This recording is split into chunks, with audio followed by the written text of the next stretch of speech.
Route 66, the mother road.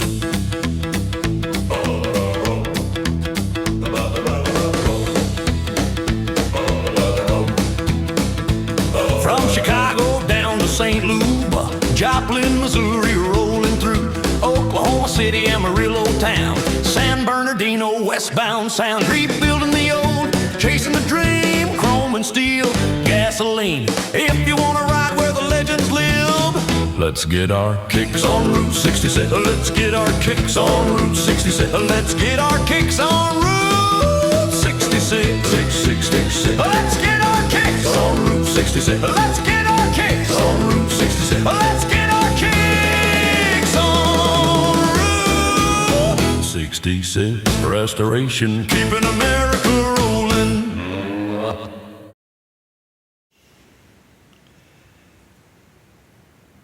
Well guys, I'm back on the 57 today.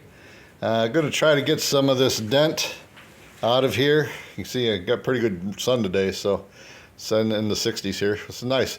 I'm going to try to get some of this dent out where it sucked in when I welded the chunk of door in. So we will try to progress and see what we can do here.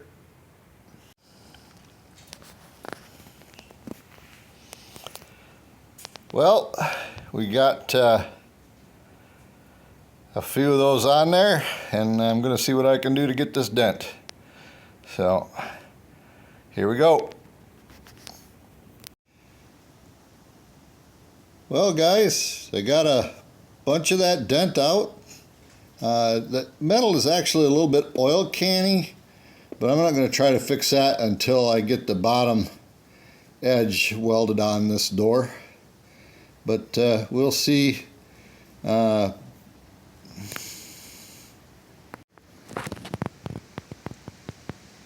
I'm kind of happy with it at the moment, so we'll just continue on to another project that I'm working on today. So back in a few minutes.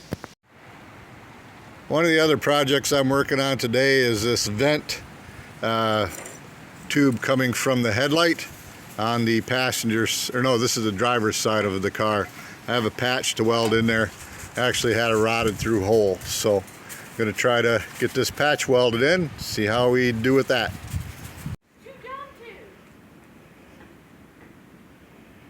Well guys, here I'm on this vent tube.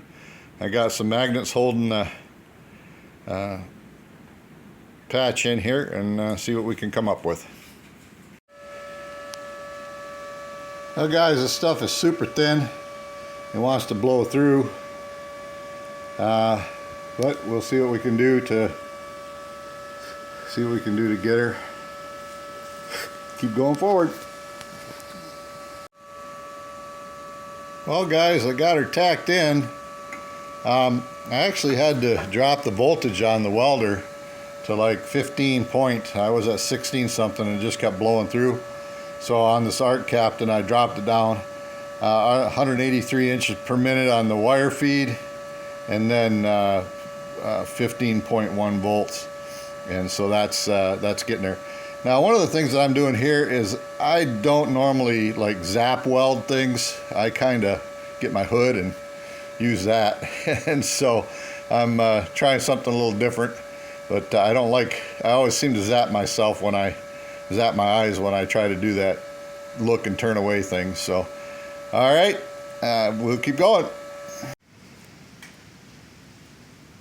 Well, there we go guys, we got this all welded in.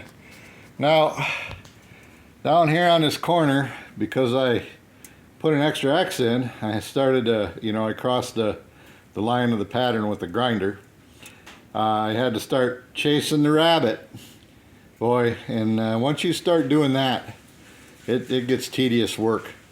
But you can do it. How I normally do it is I always try to go back to the part that has got the most weld, and then I'll do a real short tack on the edge that's open. So say this edge here where it's starting to fade away, I just try to do like a real instantaneous zap just to get a little more weld wire in there. maybe some guys would actually hold a piece of welding wire in there, but I don't do that. I just kind of tack it, and then I just keep trying to work back to the main, because this was the bad spot, the main part here, and then losing my focus. The main part here, and then bridging. So kind of your, a lot of times I go in a semicircle. So like you're welding, but you're welding in a semicircle. And then that fills the inside part, and it will let you bridge it easier that way. At least that's what I found for me, works for me. I've been doing that a long time. I think the first trunk that I repaired with the MIG welder was in like 1989, and it was a Pontiac GTO, and the floor was the floor in the trunk was just full of little tiny pinholes. And so I didn't fiberglass it.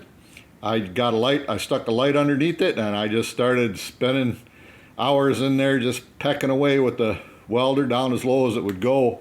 And that wasn't even a 110, that was like a 3-phase commercial welder that I had for my machine shop. So, but you know, I see I got a pinhole right here, so I'll fill that one up. But you know, I'll grind this down a little bit, and I'm not gonna get too fussy. This is not like somebody's gonna see it, but I did want it fairly solid because you know, if you're gonna do the work, you might as well do it.